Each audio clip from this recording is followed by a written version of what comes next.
Ang buwan ng Pebrero ay buwan ng sining, National Arts Month.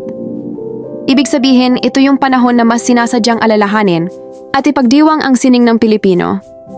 Pero bakit ba mahalaga ang sining? Kasi, sining ang isa sa pinakamalinaw na patunay kung sino tayo.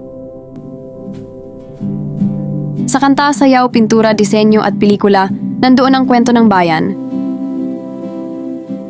Kapag may sining, mas madaling magkaisa ang komunidad. May piyesta, may awitan,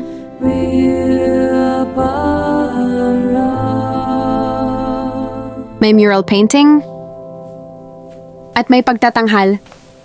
Nagiging iisang boses ang mga tao kahit magkakaiba ang pinanggalingan. At higit sa lahat, ang sining ay disiplina. Walang husay kung walang ensayo, walang galing kung walang tiyaga.